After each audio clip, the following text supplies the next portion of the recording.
অভয়কাণ্ডের তদন্ত প্রক্রিয়া যত এগোচ্ছে ততই একের পর এক তথ্য কিন্তু সামনে আসছে, যা নিয়ে রীতিমতো কিন্তু প্রশ্ন উঠতে শুরু করেছে এবং যে তথ্য সামনে আসছে তা একেবারে বিস্ফোরক বলা যেতে পারে। আমরা জানি যে ইতিমধ্যে টালা থানা প্রাক্তন ওসি অভিজিৎ মণ্ডলকে গ্রেপ্তার করা হয়েছে, তাকে জিজ্ঞাসাবাদ করা হচ্ছে। যদিও তিনি বলছেন তিনি এমন কোনো ভুল কাজ করেননি যাতে তাকে জামিন না দেওয়া যায়, তিনি যে কোনো প্রকারের জামিন চাইছেন। তিনি বলছেন আমি আমার ডিউটি করেছি।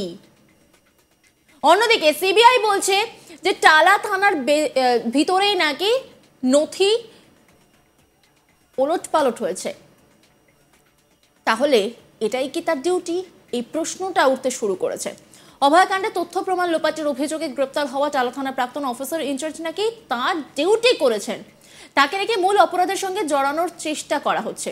অবিলম্বে তাকে জামিন দেওয়ার আবেদনও জানানো হয়েছে। বুধবার শিয়ালদা কোর্টে তোলা হয় অভিজিৎ মণ্ডল এবং সন্দীপ ঘোষকে। অভিজিৎ মণ্ডলের আইনজীবী আদালতে জানান তার মক্কেলের বিরুদ্ধে সব অভিযোগ জামিনযোগ্য। তার প্রশ্ন, আমার মক্কেলের বিরুদ্ধে অভিযোগটা কি?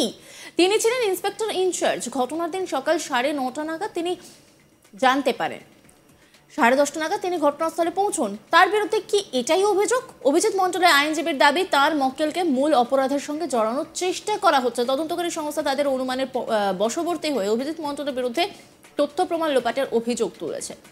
আসলে টালা থানার অফিসার ইনচার্জ হিসেবে তিনি নিজের দায়িত্ব পালন করেছেন, এটা তার কাজ। এখনো পর্যন্ত অভিজিৎ মণ্ডলকে 7টি নোটিশ দেওয়া হয়েছে।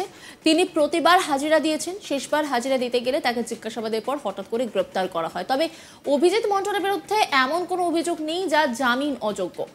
আইনজীবীর যুক্তি, খবর পেয়েও দেরি করে হাসপাতালে পৌঁছানোই যদি অভিজিৎ মণ্ডলের বিরুদ্ধে মূল অভিযোগ হয়, তাহলে তাকে হত্যা অভিযোগে কিভাবে জড়ানো হচ্ছে?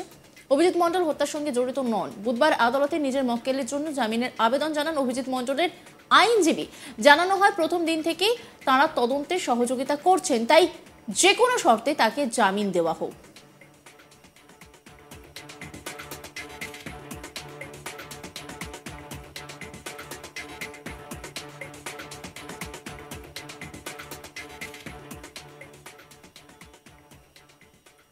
এই নিয়ে একটি রিপোর্ট তুলে ধরেছেন আমার কলিগ মানুষ, দেখাবো আপনাদের।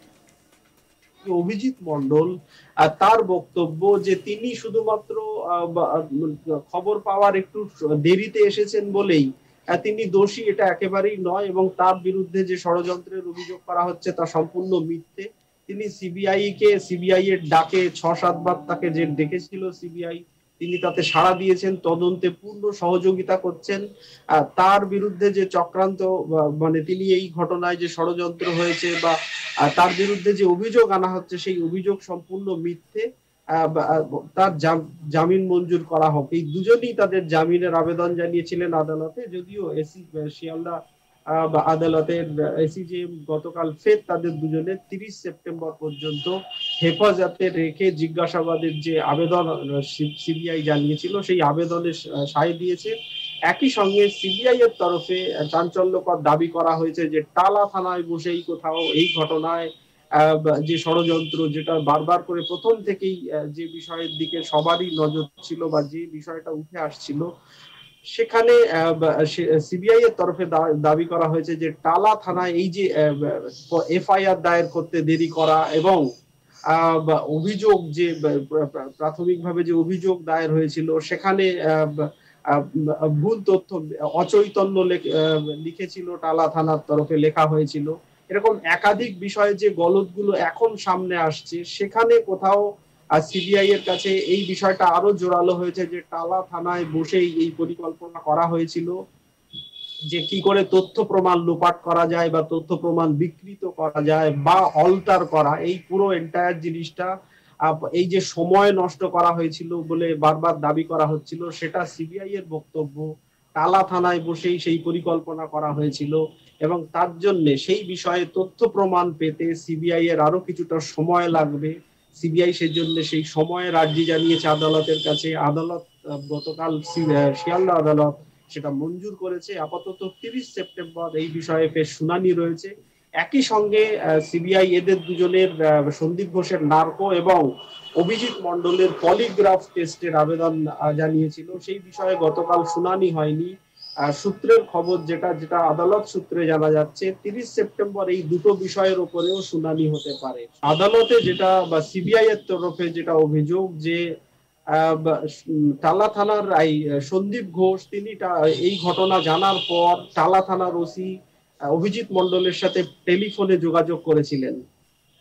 তারপরে 10টা নাগাদ টেলিফোনে যোগাযোগ করেছিলেন বলে সিবিআই সূত্রে সিবিআই এর দাবি, এবং অভিজিৎ মণ্ডল তিনি 11টার পরে তিনি আরজি কর হাসপাতালে আসেন, এবং এদের মধ্যে যে টেলিফোনিক কনভারসেশন সেই সময়ে অন্য আর কোন তৃতীয় ব্যক্তি এই টেলিফোনিক কনভারসেশনে যুক্ত ছিলেন কিনা এবং তাদের মধ্যেকার যে কথোপকথন সেই কথোপকথনে কোন রকম চক্রান্ত বা ষড়যন্ত্র রয়েছে কিনা।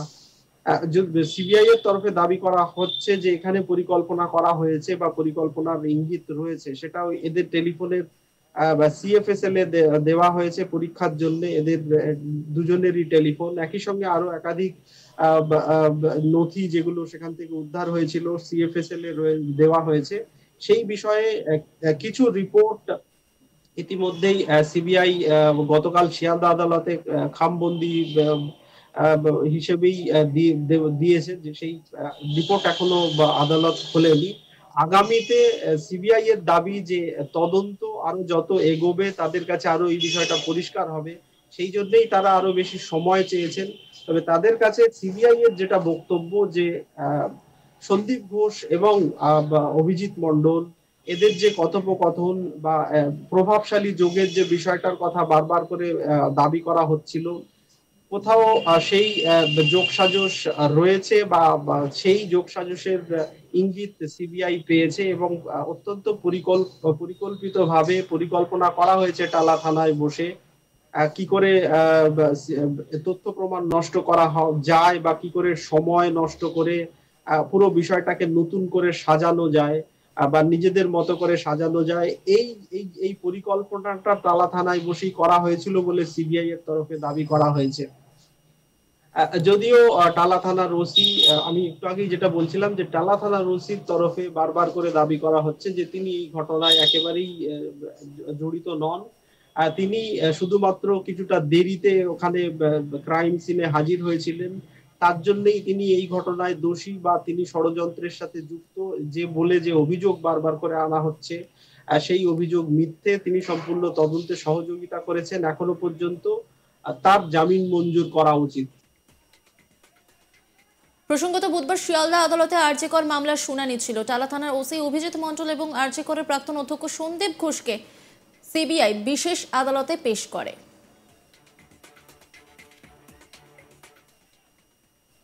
নজর রাখুন আজ তাক বাংলার ইউটিউব স্ট্রিমিংয়ে।